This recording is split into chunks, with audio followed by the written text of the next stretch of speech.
I'm going to do things a little bit differently than you're probably used to seeing when it comes to speaking. I'm not going to do it Ian style. Got to be honest with you.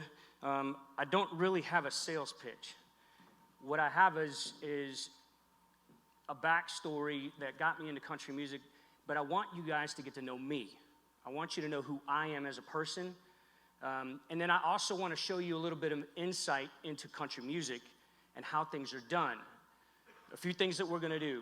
One, a lot of folks don't realize that the majority of the songs that you hear on the radio, the artist that sings those songs didn't write them. They didn't write their own stuff. And there's a lot of folks also don't realize that those songs started with an instrument and a few people sitting in a room, or a couple people sitting in a room with a guitar or piano, and that's how the song starts. So what I'm going to do today, as I tell you my backstory, we're going to play a couple of acoustic versions of the songs that we're going to be playing full band tonight. And then I'm going to show you, as an independent artist with no record deal, no management, all self-funded, how we took those to full production music videos just like Burn. So the guy that was next to me in the video who had the sunglasses on, he and I co-wrote that song together alone. We actually wrote it for 13 hours. I'm going to talk a little bit about that as we get into this, but I just want to kind of give you how we're going to roll out things today up here on stage. This is one of the favorite pictures I've ever had taken of me.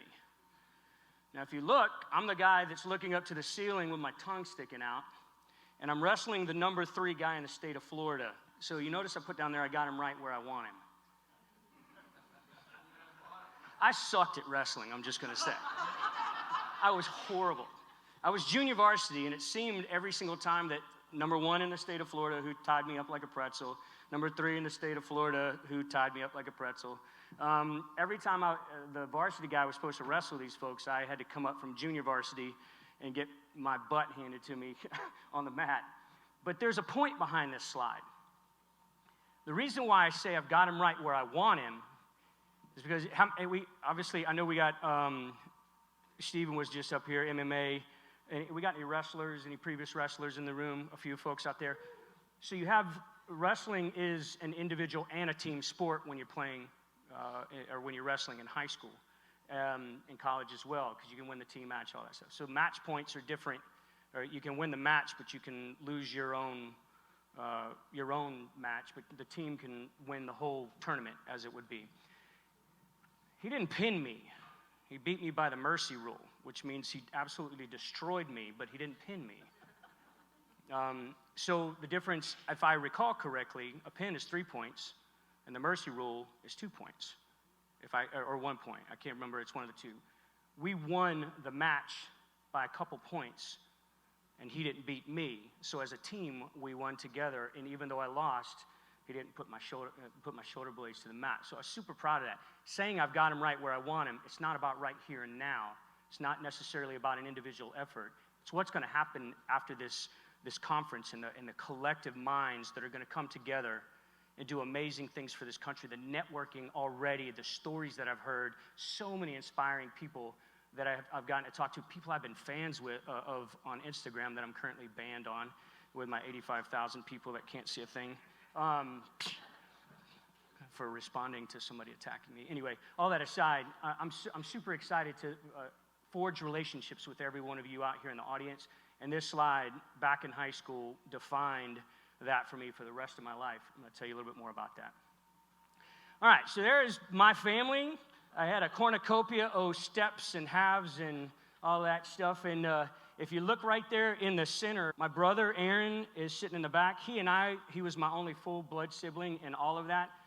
Cousins, all that. My grandfather, that's on the right-hand side of that picture, World War II veteran. My dad, who's actually covered up by the peace sign over my ex-stepmother's head. He was a Marine. My oldest brother, Steve, who's holding up my sister in the back, he's former military as well. He was a Kiowa pilot, an aviator. And Aaron, Steve, and I became aviators. I'll talk a little bit about that. So this is my family. Notice I'm not wearing a shirt. As a kid, I like to run around almost all naked. Got to dig those socks. So this is Aaron and I. We're not wearing shirts again. If anybody wants to know the difference between an airborne ranger and a military intelligence guy, this picture defines it.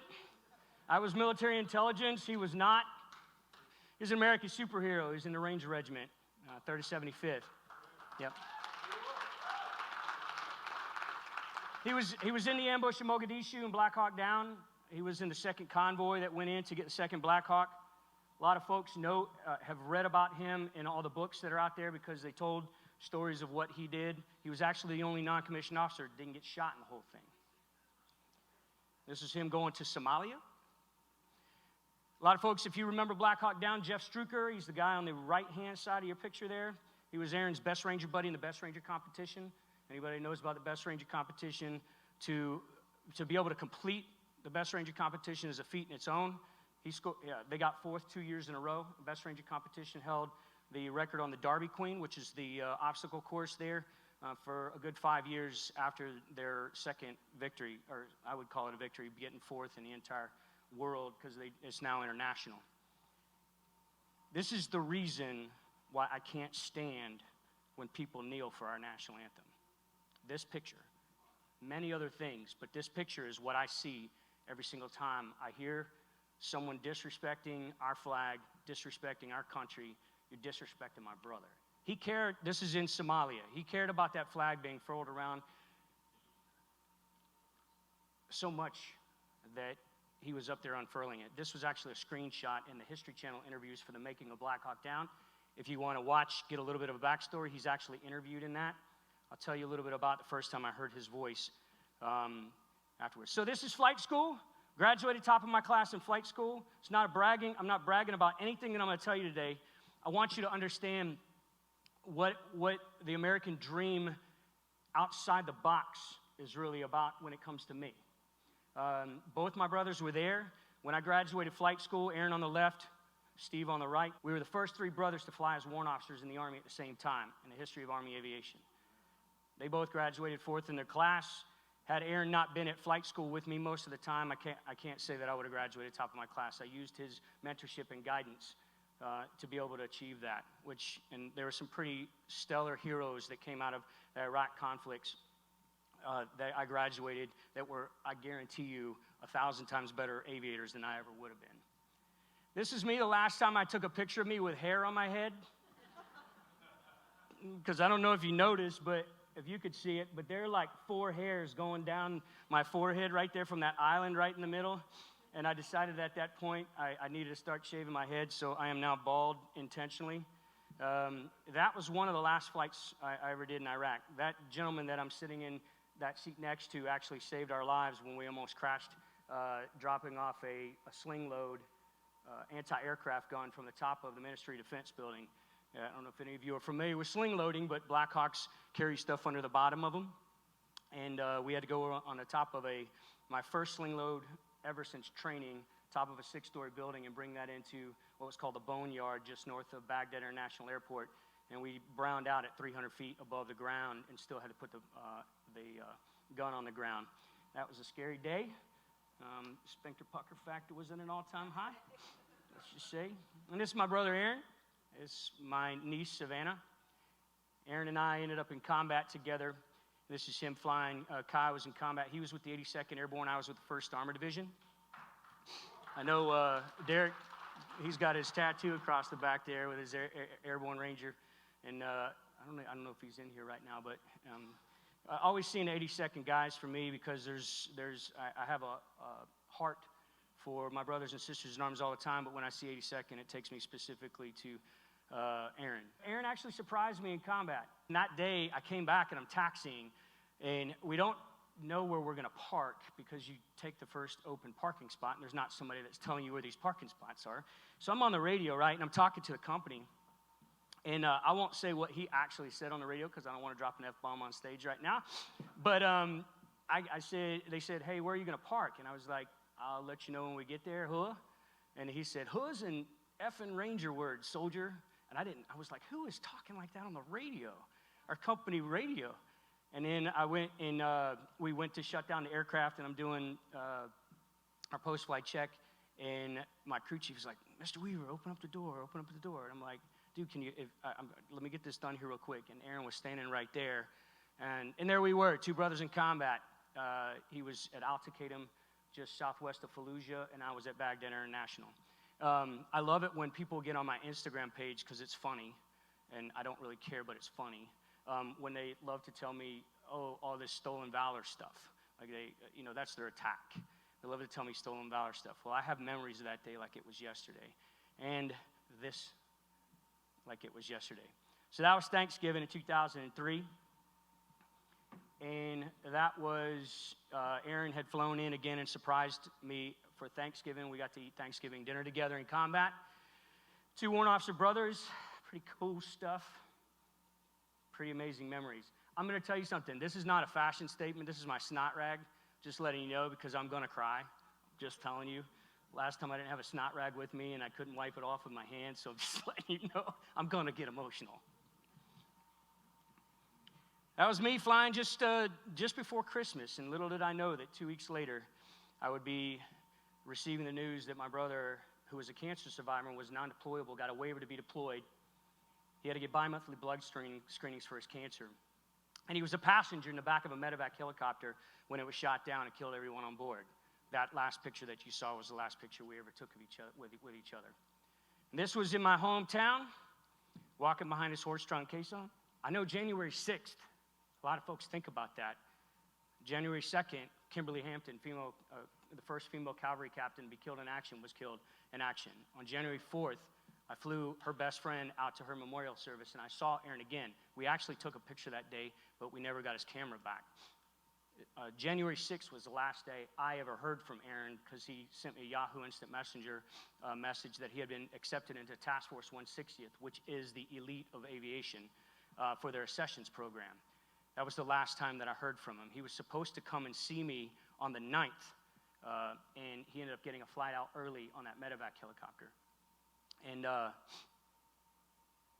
so this whole weekend for me sucks. I will tell you that being around you, what a world of difference to be able to have conversations about stuff that matters, as opposed to getting in a fog for a whole weekend. It's great. I'm so honored to be here. That was my final salute to Aaron. 50-yard line at my high school. And this is my niece. Savannah they didn't tell her to do this. She just did it. And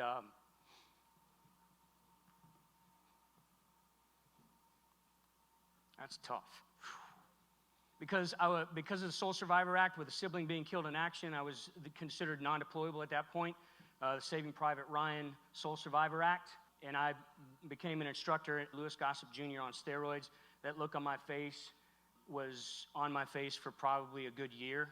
After that, it was time for me to focus. It was time for me to change my perspective and try to do the best that I could for the number of folks that were going through the program. Every single one of them, every candidate, I looked at them as if they were going to be filling my brother's shoes or his boots and sitting in the seats, the cockpits.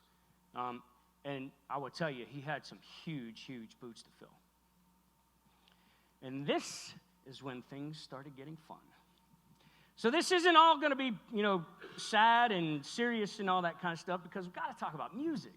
We've got to talk about what I love to do. Getting on stage, I actually love motivational speaking. I love to get up and talk to folks about my story. Love to talk about my brothers. But music is really where I find my joy. And you guys are going to see that tonight. I will have as much fun, hopefully, as you're having in the audience when we get to do our show tonight. If you guys want to check out Crank It, from 2006 until 2012, I had already opened up for Blake Shelton, Craig Morgan, Jason Michael Carroll, Montgomery Gentry, Trace Atkins, and the list goes on up to that point. No record deal, no management, no song on the radio, booking my own stuff. This is Randy, 2013. Randy changed Ashley's life. He did.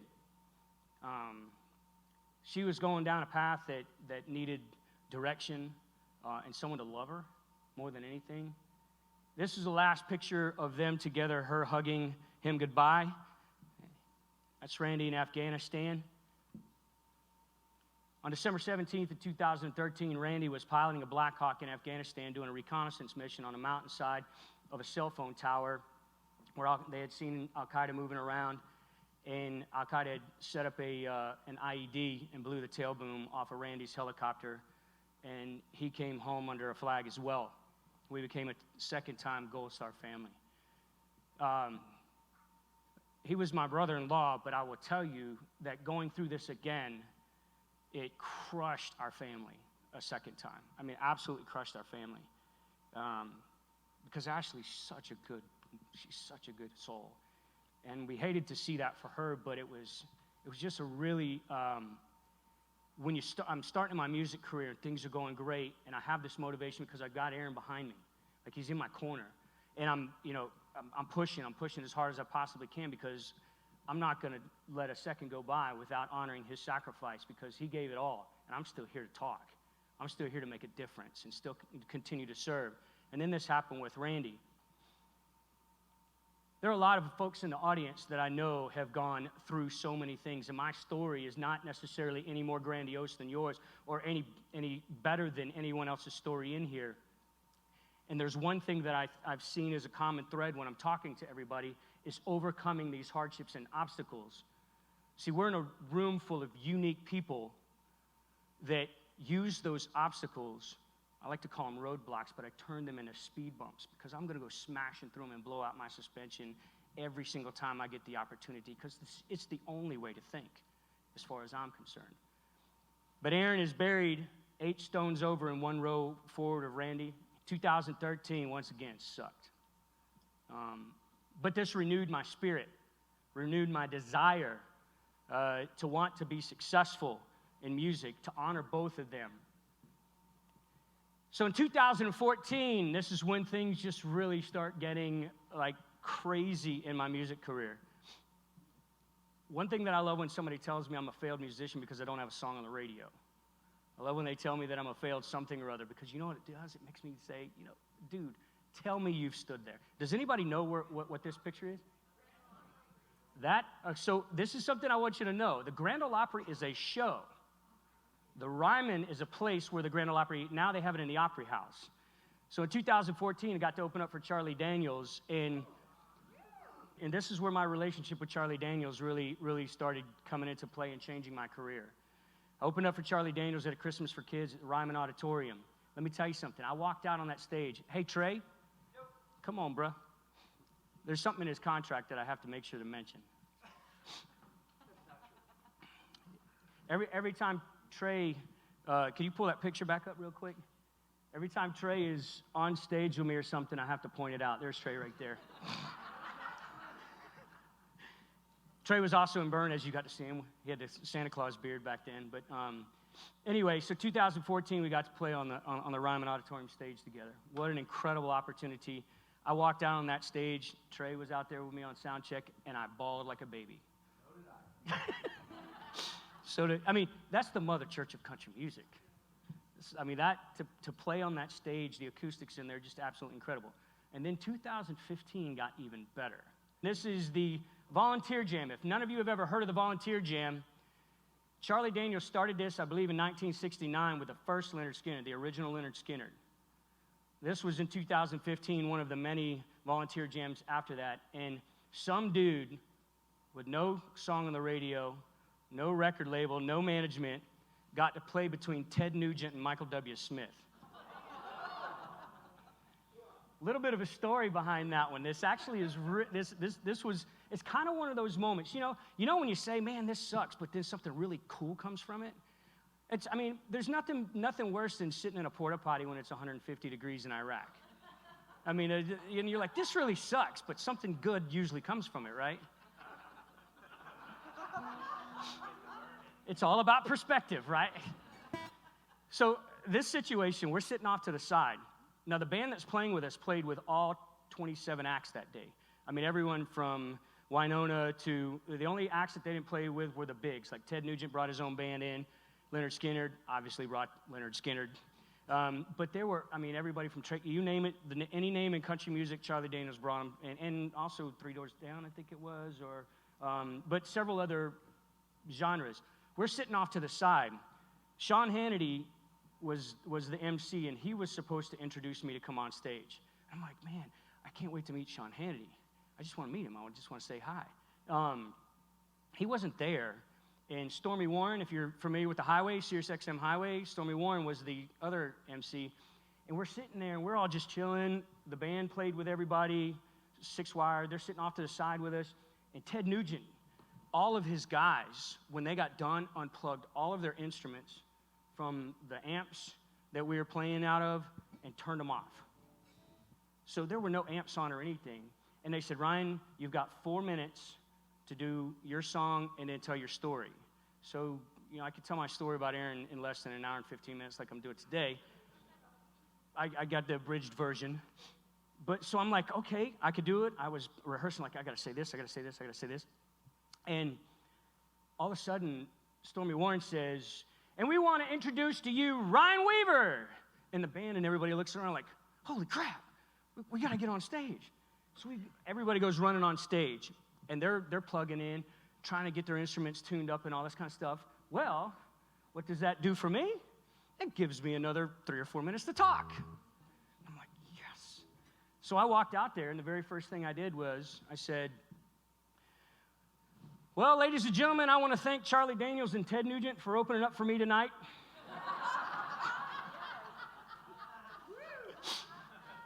And the sold-out Bridgestone Arena went absolutely bonkers, and then I sang a ballad after Ted Nugent did Cat Scratch Fever. He melted all their faces, and I just got the water going. So, and then 2015, this was at the beginning, I think, of 2015, or shortly, it was before this. And that is Charlie Daniels introducing me onto the Grand Ole Opry at the Opry House on September 11th in 2015 for my debut. And there is a really cool picture of the Grand Ole Opry, and there's Trey. Trey has played on every major stage pretty much with me since I've been doing this. He's my best friend, like I said. Super honored now that he's getting to do motivational, my speeches with me, because it's important, because he's been there for, 9 years now? 9 years in my career. I'm a 9-year overnight success story. So in 2016, we came out with Burn. Now, I don't know if you're familiar with some of the folks in that video. Both Chris Peranto and John Tigan came on board for the music video. Man, look at my arm in that picture. Dadgum, what happened? Anyway, incredibly, incredibly kind individuals. I know that anybody that knows Chris Peranto, he's a unique character, but he has one of the most genuine hearts out there. Both those guys jumped on board, helped me get this funded. We were able to raise a good amount of money for promotion on the side of it, and that was my launching pad song to the next level. And you're thinking, the Grand Ole Opry, that's pretty high speed and that kind of stuff. I still had not done any major arena tours or anything like that up to this point. And then I was honored to be on the cover. I don't know if you can read that at the bottom of that album. That is West Point Military Academy's first in the history of the Academy album that they ever put out. And I'm on the my name is on the cover with the great Charlie Daniels. Yeah. I have to be honest with you. When I do radio interviews and they ask me what I want, to have happen, getting on an album with Charlie Daniels like that, it was absolutely incredible. And you can actually, there's a song in there that we did with the Benny Havens Band. And I will tell you, once again, looking at every single opportunity that's out there, a gentleman that played with Trey and I on the Grand Ole Opry show, at the Opry House, played Mando or whatever it was, Ganjo or something like that. He was a producer of that album, and he loved what I did on the show so much that he wanted me to be part of this. It's all about perspective, right?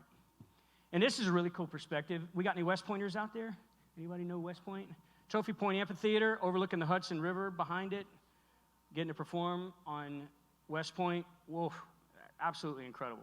One of those opportunities. Trey was not with me on that one because I played with the Benny Havens Band for that show. Would have loved to have him out there. But in 2016, he was with me. Yes. And this is when I have to say the most amazing thing off of another crappy circumstance happened. Trey and I are playing on stage there together. Those are kind of cool pants. I don't have those anymore. I don't know what I did with them. We're playing on stage together. Nonprofit event. The gentleman was wearing the American Soldier Network, fellow warrant officer wearing the American Soldier Network. It was a nonprofit event for a veteran supporting organization. If any of y'all don't know Annie Nelson and American Soldier Network, outstanding organization to get involved with if you want to look that up. Just letting you know, I've known her for years. Trey and I are playing. I opened for Dokken, Warrant, and Jack Russell's Great White. You're going to see why tonight.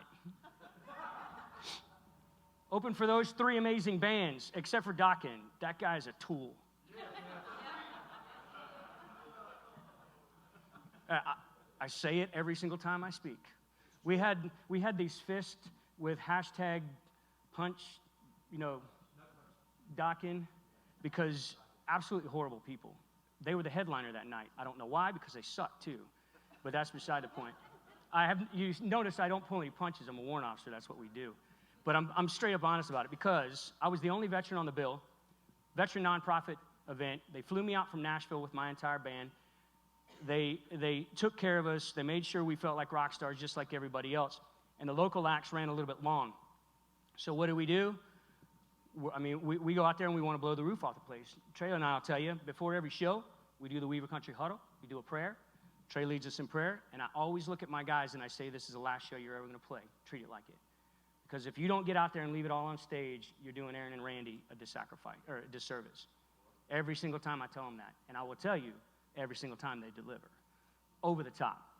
But we're 3 songs into the set. I'm up on the front of the stage, and I'm just tearing it up. I'm going to town. I'm having a great time. And Dokken's manager comes up to, I think it was Craig, comes up to the guy in the sunglasses and says, and I won't drop another F-bomb, but this is exactly what he said. You guys are done. Get the F off stage. 3 songs into my set. I had a 45-minute set. Mark Geist, who's another Benghazi guy, had driven 2.5 hours to come and see me. He wanted to come on stage and sing Burn with me. We still had some nonprofit stuff to do to raise money for a nonprofit, which was the reason we were there. And I was the only veteran on the bill, so I got done. My wife was videoing this whole thing. And I will tell you, I don't cuss on stage. I may say, tame words, but I just don't cuss on stage at open events when their family's there and all that kind of stuff. If it's a full-on metal show, everybody cusses, so it's kind of. But so I'm sitting on the front of the stage, and I turn around and come back, and Craig had told Trey what Dokken's manager said. Now, this is the headliner, right? He says, hey, they said get off stage, we're done. And I said, oh, no. And I went back to the front of the stage, and I just started dropping F-bombs like nobody's business. I'm the only veteran on this bill. I'm here to raise money for my brothers and sisters in arms. And Dokken's manager just told me to get that F off stage. I said, I'm finishing my set. I don't care what the headliner says. We're not here for them. We're here for you.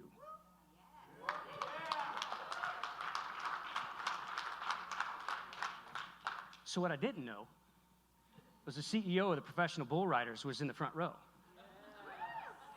CEO of the Professional Bull Riders, if you haven't ever been to a PBR event, I didn't know a whole lot about it. I knew that they did nothing but major arenas, that it was a full-on show. It's a great time. CEO of the PBR was the primary sponsor for the event. So I get done with the show after everything was all said and done. By the way, I was saying my wife was videoing it. As soon as I started dropping F-bombs, she was like, she put the phone down. She's like, what just happened? I've never seen Ryan do that. It was funny. She was telling me the story about it. But then she was the one that actually initiated the hashtag, just so I'm saying. Yeah. So anyway, I get done with the show, come off to the side, and Sean Gleason, who I didn't know who he was, hands me his card and says, hey, I work with a PBR. We got something planned for 2017 I really want you to get involved with. I said, oh, that's great. I truly appreciate it. I've always wanted to get involved with a PBR. Well, then I went back to went up to the merch table. He came up, bought some CDs and some stuff like that, and shirts and whatever, signed them, took time. There were so many people that were piling in after the show to get autographs and whatnot, and I really didn't pay them, a great deal of attention. I like to treat every person that's standing in front of me like they're the most important person, not looking over their shoulder, seeing if something better is coming along. I had no idea who he was. And then I went back to the bus, and I saw that it was a CEO. I'm like, holy cow, I got to go say, go say hi to this guy. Went out there, and I said, I apologize, I didn't spend a whole lot of time with you. I didn't know who you were. He said, no, Ryan, I want to tell you something. I sat back and I watched how you treat people. I watch how you talk to folks. And you're exactly what the PBR emulates. You're exactly what the PBR wants and represents. We are a patriotic organization. We support our heroes. We treat people the way that we want to be treated. You're perfect for what we want to do. So in 2016, I co-wrote a 4-song EP called Celebrate America. Steven Tyler from Aerosmith was the headliner at T-Mobile Arena in Las Vegas in 2016.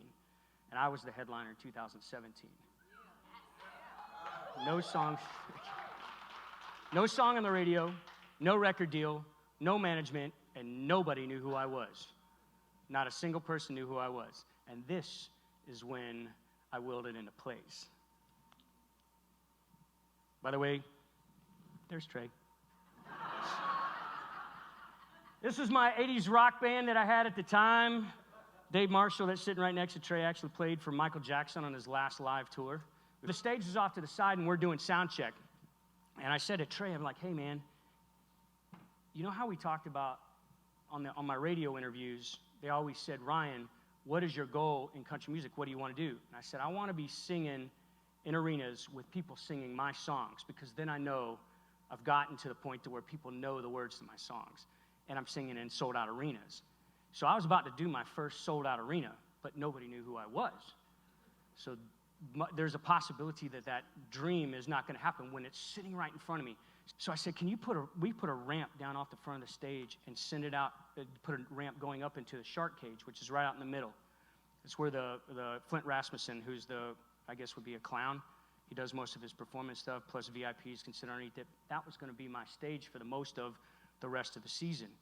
So Trey got him to put the ramp down, and one of the songs on the Celebrate America EP is That's What America Means to Me. So I went in the middle, when we did the breakdown chorus, I went out to the shark cage, and I taught them the chorus. He goes, oh, oh, that's what America means to me. That's it. That's the chorus. So I took this side of the sold-out arena, and I said, you're going to be my O's. This side, you're going to be my That's What America Means to Me.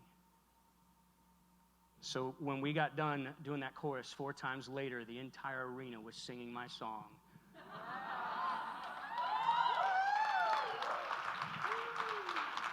If you notice, those lights, the lights in the photo there, the lights are everybody's cell phones. We're going to do that tonight. I do it at every show. It's pretty freaking awesome. So whoever's taking photos, whenever we do That's What America Means to Me, we're going to get a really cool photo of us lighting up this room, showing our heroes how much we love them, as should happen all the time. So we have this one I don't want to do acoustically, because I want y'all to see this entire video and listen to Rich Miller talk at the beginning of it. We debuted this. This is also on the Celebrate America EP as well. Just so you know, it's not a sales pitch to get you to buy that album, because I don't make any money off of it. The PBR bought me out of all my rights for their marketing. They used it as marketing. They bought me out of all my rights. I don't make a dime off of the Celebrate America EP, but I'm going to tell you right now, everybody in this audience will love that. I mean, it's all patriotic stuff. And we're going to play all those songs tonight, by the way. If you could do me a huge favor, we'll kill the lights, and then I'm going to bring this video up for you. This debuted at the World Finals 2018. My very first show was Madison Square Garden.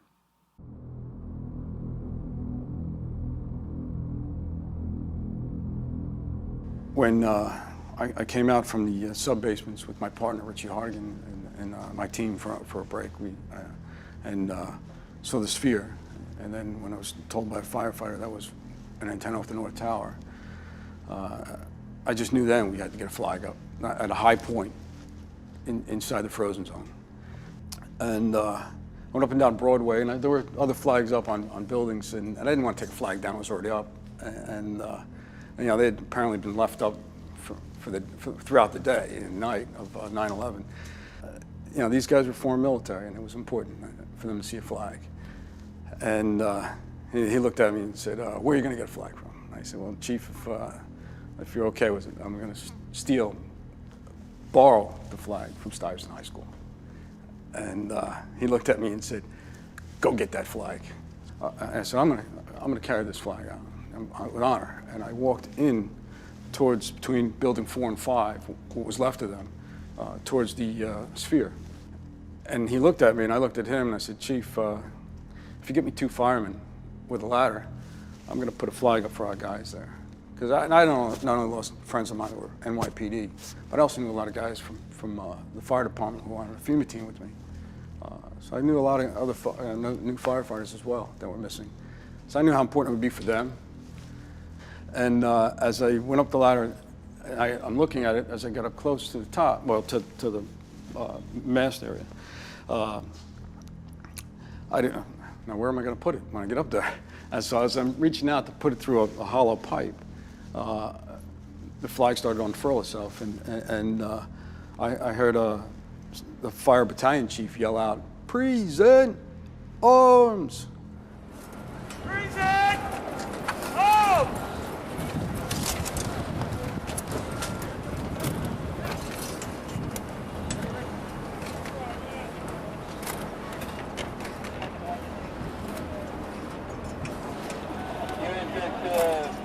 It was a heavy hit on this country, you know, and it was a heavy hit with us.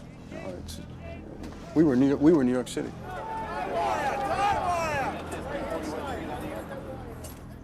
With that, we can't forget those we lost.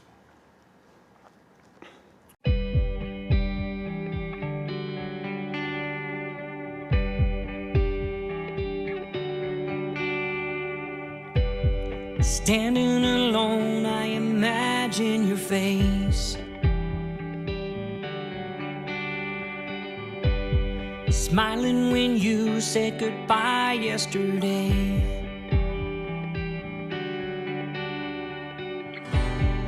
You were my hero, my heart, and my everything. I hold on to hurt so you won't fade away.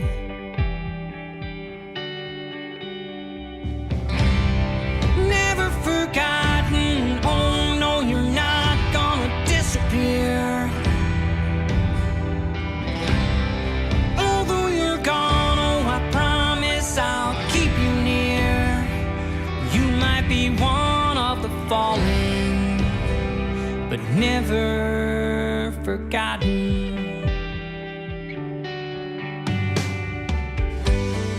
They don't remember, but we let them know.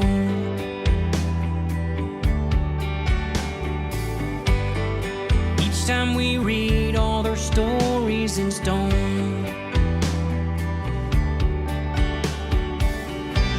This was someone's daddy, their mama, their everything. In a field of reminders, they're not coming home.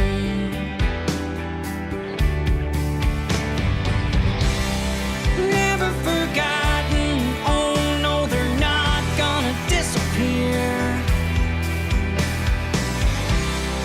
Although they're gone, oh, we promise we'll keep them near. They might be one of the fallen, but never forgotten.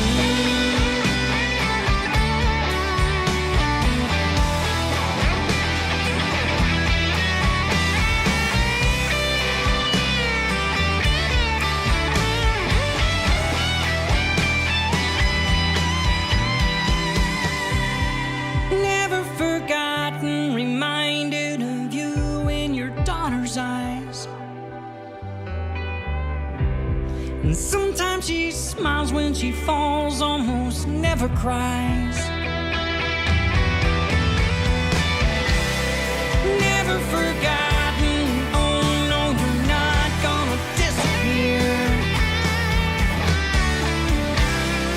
Although you're gone, oh, I promise I'll keep you near.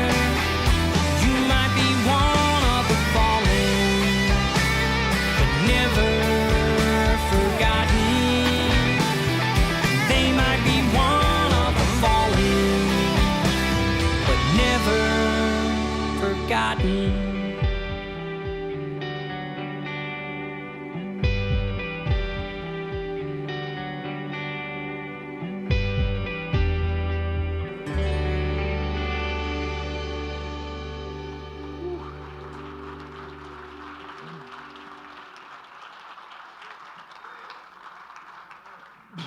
Yeah, I'm just snotting all over the place right now. I apologize.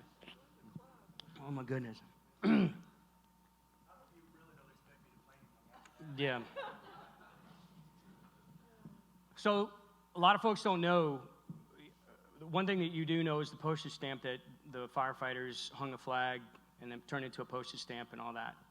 A lot of folks don't know that Rich Miller he hung the first flag over Ground Zero on Tower 2's antenna. They reenacted that outside the frozen zone. Nobody knew about it because the first 10 years after that happened, they had to conclude the investigation, so no video from the frozen zone could be released, no photos or video. That was actually someone who was one of the first responders that were there working on it. So nobody heard that story. Rich Miller had never told that story in public before. He had been asked to be on Fox. He had been asked to be on every major media outlet out there on all the 9/11s to tell that story about hanging that first flag over Ground Zero. I became really, really close friends with him. And when we wrote Never Forgotten, actually co-wrote Never Forgotten with Taylor Swift's drummer, of all people, but when we wrote that song and I sent it to him, I said, Rich, would you be willing to tell your story for America, to let America see this? We're going to do it right. We're going to make sure that it's done right. So you are actually seeing a video today, his story, that most of America doesn't even know about. It's kind of interesting. And I will tell you, when you look around what they were doing there, that was not what happened in the Capitol building on January 6th, nor was it even close to a comparison that was being made yesterday all day long. Absolute crap.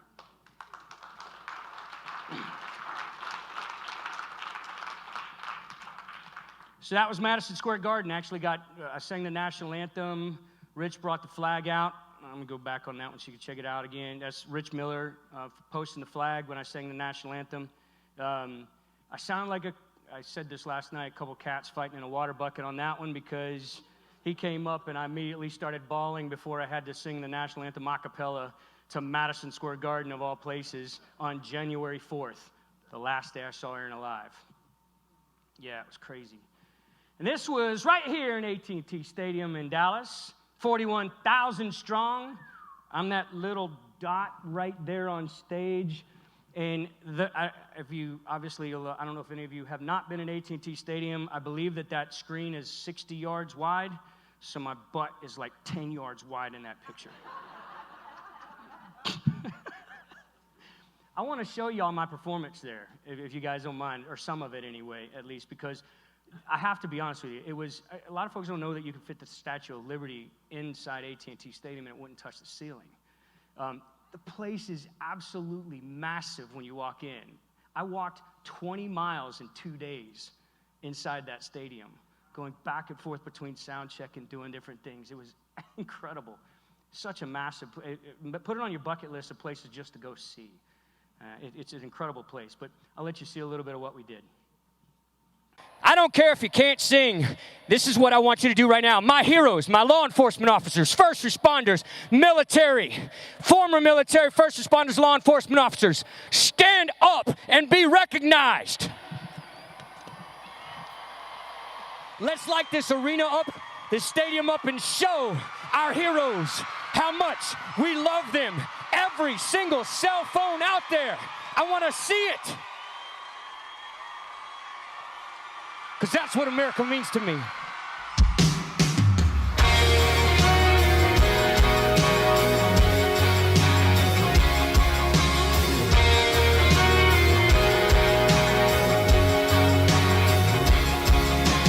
Freedom is a ribbon of untouched highway, an acre, 2 kids in a white picket dream, loosening your tie at the end of a workday. That's what America means to me. It's a purple heart that my granddaddy gave me, an ice cream shop on the corner of Main Street, 2 names carved in a heart on an oak tree. That's what America means to me. Sing it! That's what America means to me. Oh, because of the brave, it's the land of the free. Small town heroes and big city dreams. Oh, that's what America means to me. so you know, that was my last performance in Texas. This is my first performance since then, which is kind of cool. Couldn't be happier to be in a crowd of folks like y'all to get back here to Texas. One of the other cool performances I got to do, I don't know if you, by the way, I taught them the chorus at the beginning of that because I was singing to tracks to a lot of my performances in the stadium. Trey actually wasn't with me there. He was, however, with me there, and that is Governor Huckabee right there on stage with me. Plays the bass. Was on his show performing, and then I asked him, hey, I'm going to be performing at Bridgestone Arena in Nashville. Would you want to come and perform on stage with us? And he's like, absolutely. So one of the coolest things, once again, that I got to do in the history of Duke football, NCAA Duke football, Duke was playing Army at Wallace Wade Stadium, and they brought me in to be the first time in the history of Duke football their halftime entertainment. So I got to perform at the halftime at a Duke Army football game. They beat Army, unfortunately, at that, but I was happy they paid me to be there, so it really didn't matter whether Army won or not. And there's Jamie right behind me. There's Jamie's pink beard and bald head. Brian didn't play drums on that one. We had a Marine playing drums with me. He was, we just fed him a bunch of crayons before he went on stage. He always does really well when we do that. So some of the things that I was able to take advantage of when I was touring across the nation, we did 24 arena shows in the United States, 3 Australian shows. They sent me to Australia to perform with the PBR in 2019. 27 arena shows in 2018-19. We actually have 14 shows in 5 in Australia scheduled when, of course, the sniffling, sneezing, coughing, aching, stuffy head fever so you can rest cold came out. NyQuil. Anyway, I've had some awesome opportunities to get involved with some incredible companies along the way. One of the things that I wanted to take advantage, I had always said I wanted to take advantage of if I got to that level, I want to dress patriots, fellow like-minded folks like myself from head to toe. I want to have my own clothing lines. I want to have my own tennis shoes. So this is a recent partnership, but it came from it. Pat Shops is actually one of our sponsors, and I want to, law enforcement specialists, the Lucas family, became very, very good friends with them as well, are sponsoring the entertainment for tonight. Pat Shops is a veteran-owned company. You don't have to buy my patch. My patches, you see me wearing them. I have a patch line with them. They're an incredible company to support, and they do amazing things for the hero community with a Sub-Zero mission and all the other things that they support as well. Pat Shops is actually here representing. Make sure you say hello to them. Some of the best people on the planet. Great partnerships with veteran-owned companies and small American-owned businesses as well. These are my Ryan Weaver cowboy boots that are on the shelves of Boot Barn. I'm not selling those to you. To be able to say as an independent artist, you can go get them if you want to. As an independent artist, to have my own cowboy boot line on Broadway in Nashville was it was one of the most epic accomplishments of all the cool things I've gotten to do. To walk into Boot Barn and take a video with my cowboy boots on Broadway, knowing that I didn't have a record deal, I didn't have management, I didn't have a song on the radio, and there are artists that don't have their own boots in Boot Barn on Broadway. That was cool. That was cool. It was an incredible opportunity for me to be able to, and it was AT&T Stadium right here in Dallas. I did a press conference, and the CEO of Lane Boots was in the audience, and she came up to me. I was wearing some Corrals. She said, "What do you think about having your own boot line?" And I said, "Yeah."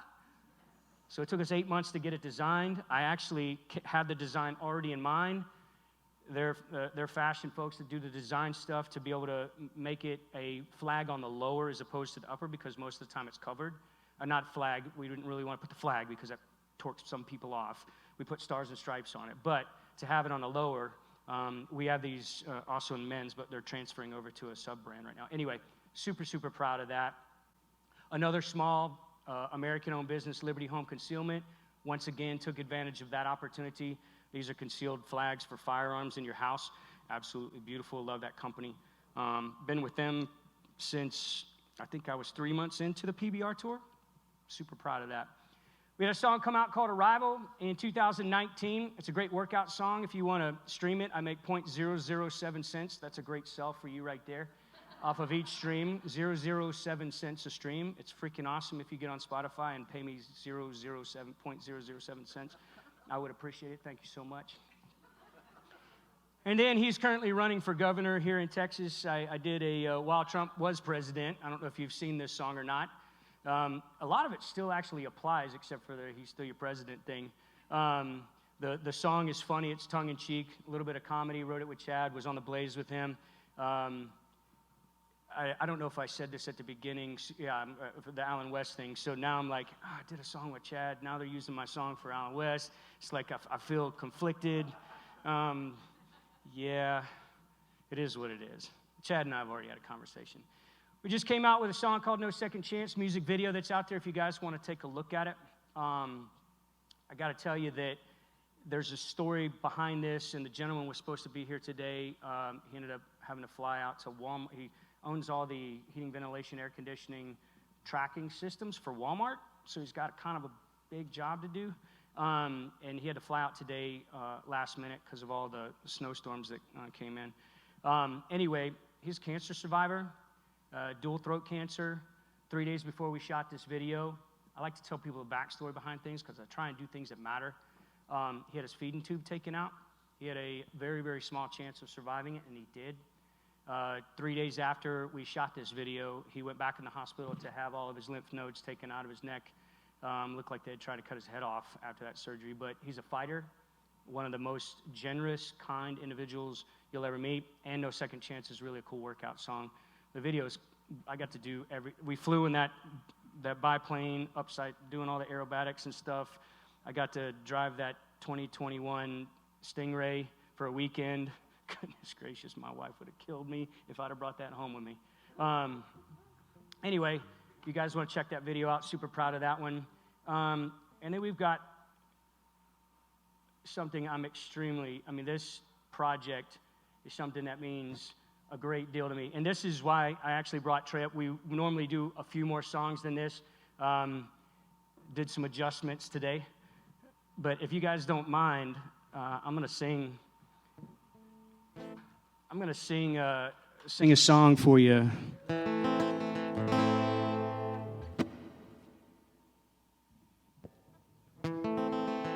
So as I said, songs start in the writer's room, just like this, and this is exactly what it sounded like when we came out of the writer's room with it.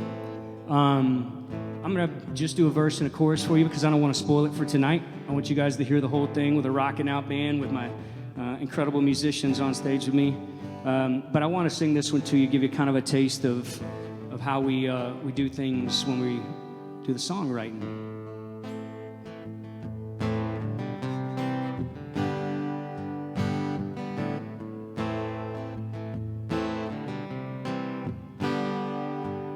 Sitting on a dock, sun setting on the water, Dad told a story about Grandpa flying through the skies like a rocket, both engines flaming out. Escaping from the bottom of a freedom bird falling, the only one to make it home. Till a brother with a bugle played a sad song for him, standing in the rain alone. Let's talk about heroes, about the ones not afraid to fight. Talk about freedom, 'cause someone gave their life. Talk about always standing when others can't, and those who hold the line. Talk about heroes and the loved ones left behind. All right, so that was a little taste of the song. I need to thank the production guys. I tell you what they did and the amount of work that they put into this, absolutely incredible production guys. They've been just amazing. Literally left this microphone up for me to sing one song, set up his guitar. Incredible people. They have been so kind to me. All right, so now I'm back on this. So I'm gonna play this music video for you, and I can't thank y'all enough for listening to my story today. My hopes are that you've gotten to know enough about me that you can see that the American dream is truly real, and it doesn't have to happen in this little box. Nashville is this little box where if you don't come into town with 5 million to 10 million behind you, your song's not gonna make it on the radio. Or if you don't establish relationships over 15 plus years of songwriting, whatever it may be. A lot of folks don't realize that that's what the business is about. I've had a couple of conversations with some folks that are in the industry. I'm super proud to know that it's folks just like you that really helped pave my way to be able to chase my dreams in my brother's honor. And I can't thank y'all enough for your support. This video, share it with everybody. The world, the nation needs to see this video. Right now, more than ever, it needs to see this video. This is, let's talk about heroes.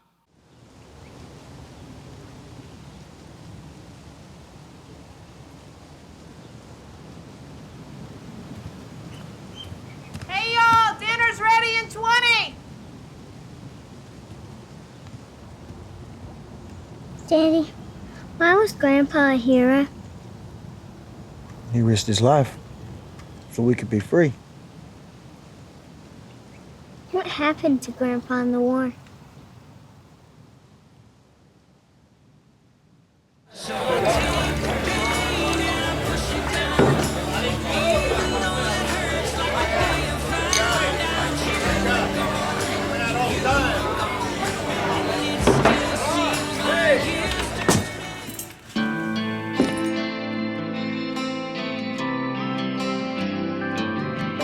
Sitting on the dock, sun setting on the water. Dad told a story about Grandpa flying through the skies like a rocket, both engines flaming out. Escaped from the bottom of a freedom bird falling, the only one to make it home. Till a brother with a bugle played a sad song for him, standing in the rain alone. Let's talk about heroes, about the ones not afraid to fight.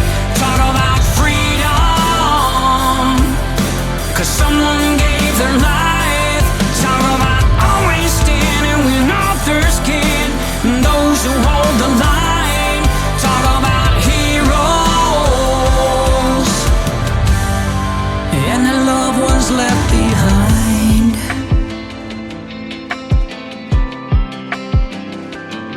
A young girl walked over and handed me a badge. I knelt down to ask her why. Said my father was an officer caught in the crossfire, saving another life. I still remember a dark day in December when we cried to his last call. And Amazing Grace when the bagpipes played for my daddy who gave it all. Let's talk about heroes, about the ones not afraid to fight. Talk about freedom, 'cause someone gave their life. Talk about always standing when others can't, and those who hold the line. Talk about heroes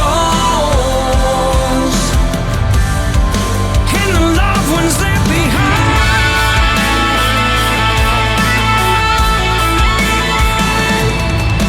They gave their lives for you and I. They paid the price, yeah, they sacrificed. Let's talk about heroes, about the ones not afraid to fight. Talk about freedom, 'cause someone gave their life. Let's talk about heroes, about the ones not afraid to fight. Talk about freedom, 'cause someone gave their life. Talk about always standing when others can't, and those who hold the line. Talk about heroes and their loved ones left behind.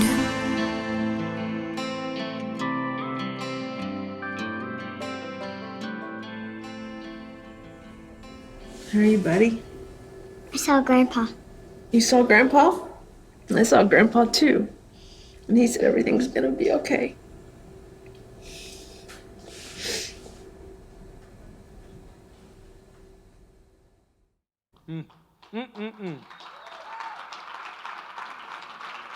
Thank you. I forgot to mention somebody that's in there. The first female POW in the history of American combat, Jessica Lynch, was in the red shirt. She actually came in for that. And Rudy Pearson, who was a Vietnam veteran tunnel rat with 6 confirmed kills, including a commander in the tunnels in Vietnam. He was the bugle player. Every single person that was in uniform was military or law enforcement first responders. All right, man, here's my sales pitch. 96 cents right there, or $1.29. If you guys want to download the songs, that'll take you right to it. You just put your camera up, phone will take you to the links. That also has no second chance on it. I'm going to finish with this. On the 10th anniversary of my brother's death in 2014, I wrote a song called What You Think of Me. Really hope that we get to share some time tonight. So you know, there are very few moments in the show where we slow down. That's one of those moments. I would love to be able to share.